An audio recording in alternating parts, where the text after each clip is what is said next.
Buenas tardes a todos.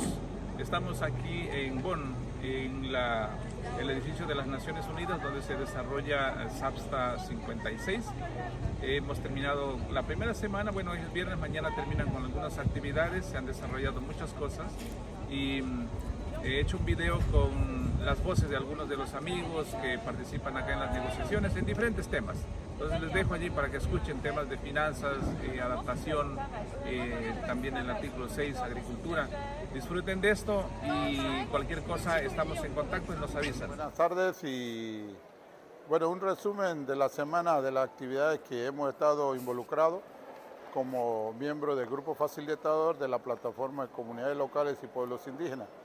Bueno, en resumen, ya la semana pasada tuvimos la reunión de las sesiones de la plataforma y esta semana ya estamos iniciando algunas actividades como capacitación para el gobierno, el mecanismo de comunicación y hoy esta tarde hay sobre educación y jóvenes. Yo creo que ahora se ha estado implementando, aunque de una manera no tan rápido como queríamos, pero ya se está implementando el programa de trabajo que está designado para 2000 hasta 2024. Por otro lado, también estos eventos que tuvimos, yo creo que es un avance, pero debemos ir mejorando las actividades de ese tipo para que tenga mayor impacto, ¿verdad? Y por último, también les quería anunciar que se está organizando para este año 2 reuniones birregionales, que sería Latinoamérica y Estados Unidos, y la otra es África y Asia. Esos son 2 regionales que se está organizando, donde esperamos la participación de los representantes indígenas de diferentes países. ¿Ya? Ojalá tuviésemos la mayor cantidad, pero sabemos que los fondos son limitados, pero lo importante es que se va a realizar. Y esperamos que esto sea como algo que cierre ya la creación de la plataforma, le dé sentido, porque la mayoría de las personas todavía saben que existe plataforma, algunos no lo saben quizás, pero no saben realmente cuál es el objetivo o cómo podemos utilizar esto para reclamar nuestros derechos a tener una participación plena y efectiva en el problema de cambio climático. My name is Ghazali Orella. I'm team leader for the Indigenous Peoples Caucus for Article 6 on loss and damage. And now I'm going to share a little bit about the progress we're making. The work that we're doing here in Bonn to advocate for the rights of Indigenous peoples in Article 6, or making sure that Article 6 actually happens the right way, that it's done right.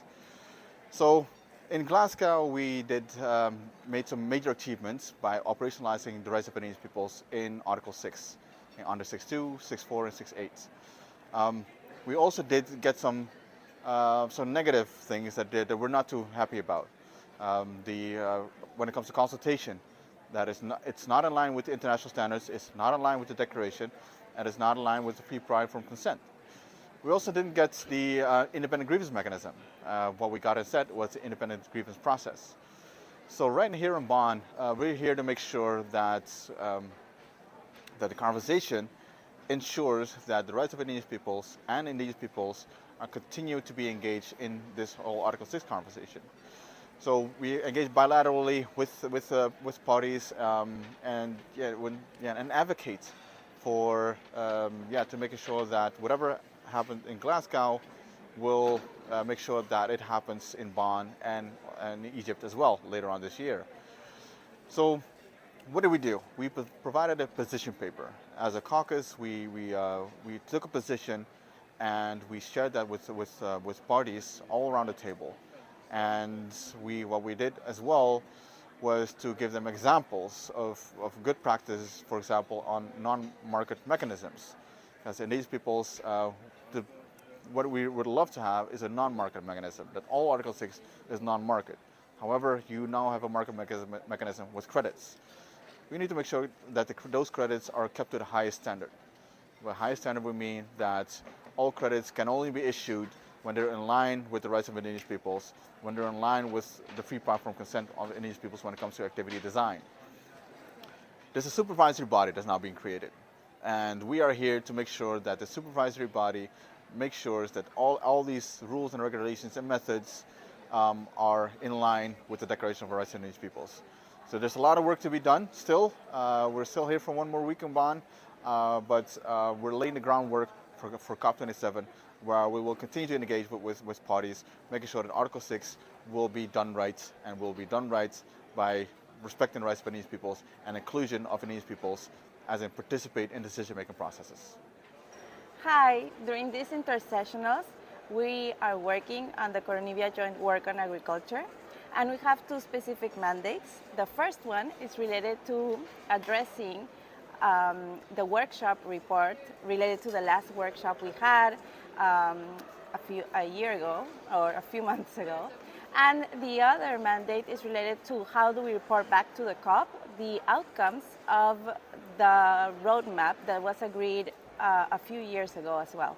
So those are the two main mandates and specifically the two issues we have to address during these intersessionals. I hope we can get some agreement. Thanks. My name is Pablo Mis. I am Maya Ekchi from southern Belize.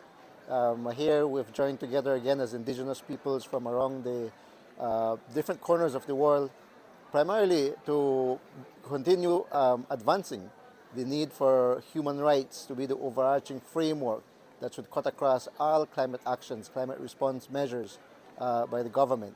We are especially concerned about loss and damage. We want to make sure that it also takes into consideration the non-economic losses, particularly that indigenous peoples face. So that's a very big area, because for us, when we lose our rights to land, to water, we lose access to those as a result of climate impacts.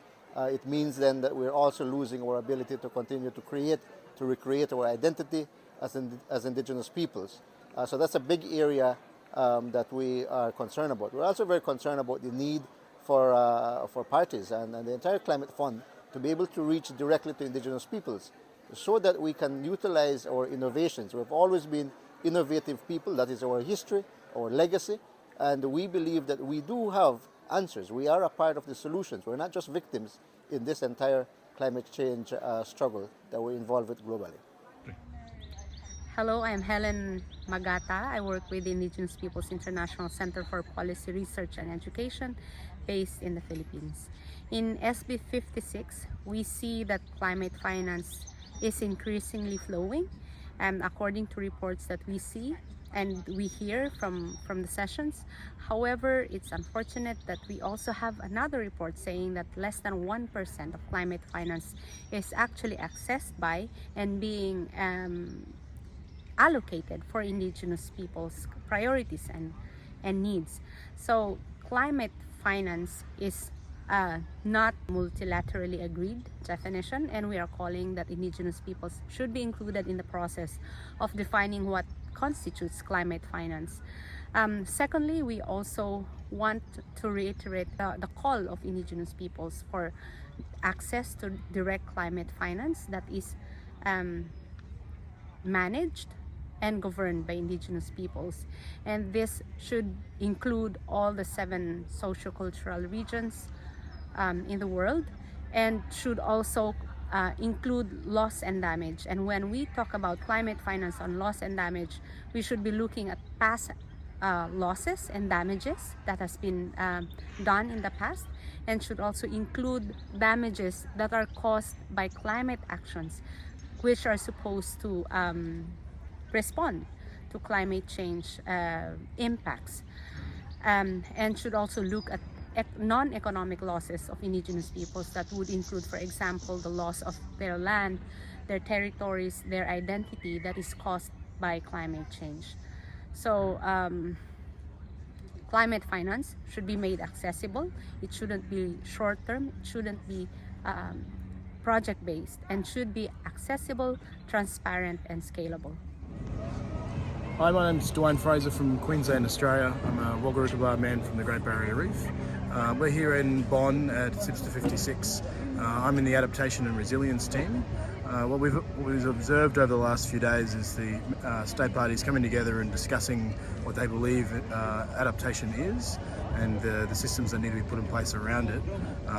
From an Indigenous perspective, in hearing the conversations and putting forward perspectives from the caucus, we're quite concerned around things like kind of adverse impacts of adaptation and what that looks like. For example, the efforts taken to reduce climate footprint via renewable energies and the building of large-scale wind turbine farms are having impacts on our brothers and sisters in Sami brothers and sisters from Finland and Norway in their efforts to continue their reindeer herding practices. But we see things like this all the time, and very often the intent to reduce our carbon footprint and tackle climate change in the renewable energy space is having impacts on communities. It's the new green land grab that's occurring, so be conscious of it.